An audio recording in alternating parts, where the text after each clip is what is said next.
Sejarah penghinaan Iskak Wijaya. Dalam sejarah Nusantara dan Republik Indonesia, belum pernah ada cacian, hinaan, dan fitnah yang paling buruk, baik dari sisi manusia dan agama, kecuali cacian, hinaan, dan fitnah yang diarahkan kepada Presiden Jokowi.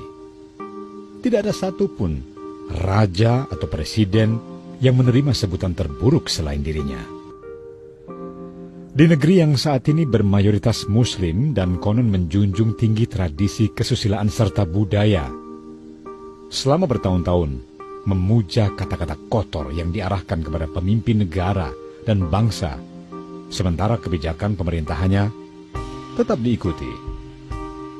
Perlu daftar panjang menyusun kata-kata, berikut penjelasannya untuk mengurai cacian, hinaan, dan fitnah serta berbagai tuduhan itu. Presiden babi, presiden anjing, pemimpin LGBT, presiden yang akan menghalalkan babi panggang, melegalkan aborsi, anak PKI, Cina tulen, antek asing, antek Yahudi, nama aslinya adalah Oi Hyong Leong, sundal alias pelacur, sholat jenazah pakai duduk, mengganti rupiah dengan mata uang Tiongkok, burung unta, sinting, bebek lumpuh, idiot, plonga-plongo, dungu, tidak tahu apa-apa, anak pungut, pengecut, ingusan, bodoh, tukang mebel, tak pantas jadi presiden, banci, haid, bajingan, dan lain-lain, dan lain-lain. Belum yang bernuansa agama. Pemimpin takhut, Fir'aun, Dajjal, kafir, munafik, ketua partai setan, laknatullah, iblis, dan lain-lain, dan lain-lain. Belum yang fitnah dan hoaks yang dilontarkan, dan lain-lain, dan lain-lain.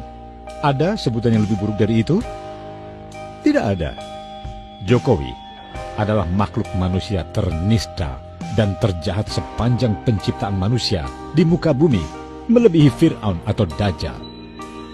Dan sebagian besar lontaran atau sebutan itu disampaikan oleh orang-orang yang mengaku beragama Islam. Luar biasa, bukan? Ini bukan soal baper, bukan soal tidak terima. Ini soal seberapa banyak kebencian yang kita miliki dan tertanam, serta seberapa dalam akhlak dan etika yang bisa kita lakukan. Di negara paling liberal atau paling ateis pun, tidak kita temukan fenomena seperti negeri dengan mayoritas Muslim terbesar di muka bumi ini.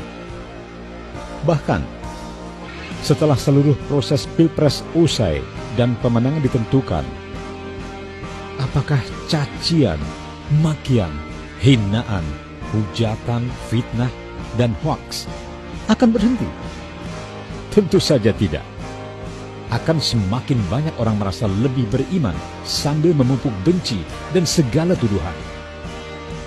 Beruntungnya, tukang mebel kurus itu bersabar dan diam, tidak membalas balik dengan makian dan hujatan.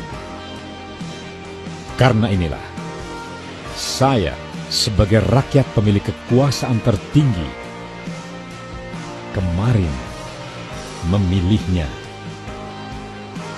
Kita sedang menulis sejarah kita sendiri.